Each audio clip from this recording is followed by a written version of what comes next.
Right, so we're back and ready for another deep dive. And today, we're looking at a game that, might not have been on everyone's radar. Yeah. The 76ers and the Pacers from October 27th.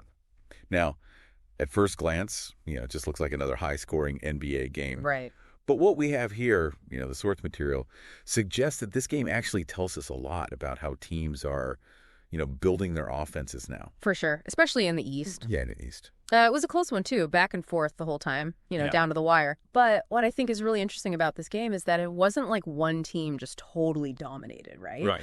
We saw two totally different offensive strategies going head-to-head. Yeah, let's break that down a little bit. So we know the 76ers, they really rely on their stars. Of course, yeah. Embiid and Harden. And they definitely came through, didn't they? Embiid ended up with 35 points, Yep. 12 rebounds, Yep. shooting 70% from the field.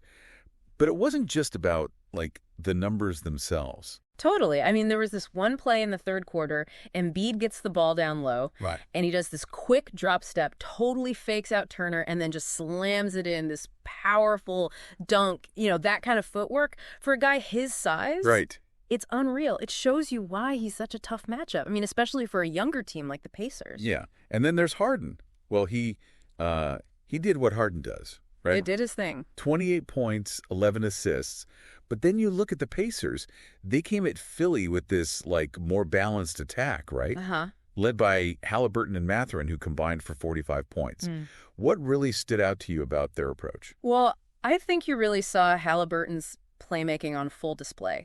He's known for his passing. We all know that. Right. But in this game, he was really looking for his own shot, too, especially in those pick and rolls. I mean, that just adds another dimension to his game, makes him so much more dangerous. He ended up with 10 assists, but it felt like every single one of them led to a wide open shot for his teammates. Oh, the way he was just moving the Sixers defense around with his eyes, those little hesitation moves, it was masterful. Yeah.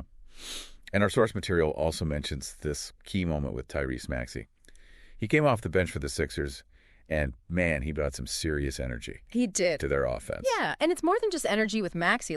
He's super athletic, he can get to the rim, no problem, but he's also getting better at playmaking.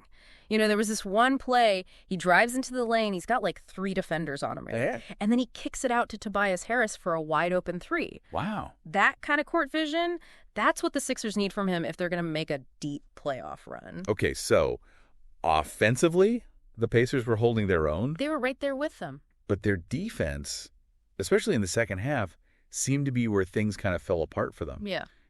Yeah, absolutely. You could see them struggling to rotate effectively against the Sixers pick and roll. I mean, there were a couple times where Harden found Embiid rolling to the basket, and there was literally no one between him and the rim.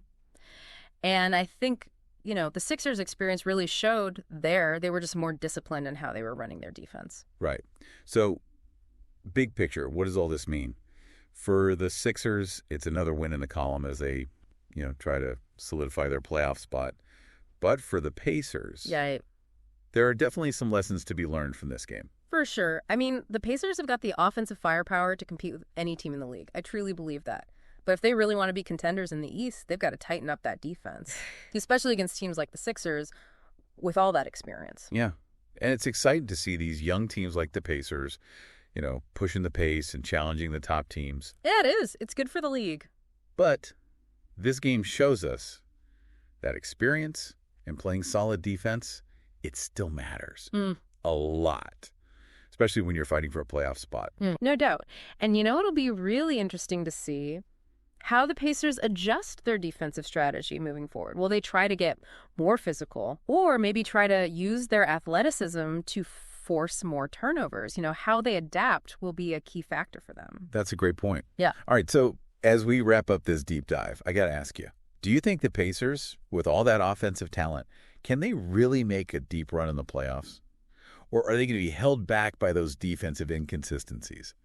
What are your thoughts? What stood out to you? Let us know. Yeah, let us know. We'd love to hear from you. Always. Today is your lucky day. Today is the day that our $3 website works for you, paying you directly to your PayPal daily. Imagine $3 ongoing continuous payments to your PayPal account. Imagine falling asleep and waking up to $300 in your PayPal account. How would this make you feel? How could this help you? What bills could you pay? What kind of fun could you have? What does that retirement look like now? All for a one-time payment of $3. This website is DFY done for you, fully built and completely hosted, and never stops collecting payments for you. You have spent $3 on coffee on a regular, but that coffee won't help you create multiple streams of income. Click the link below.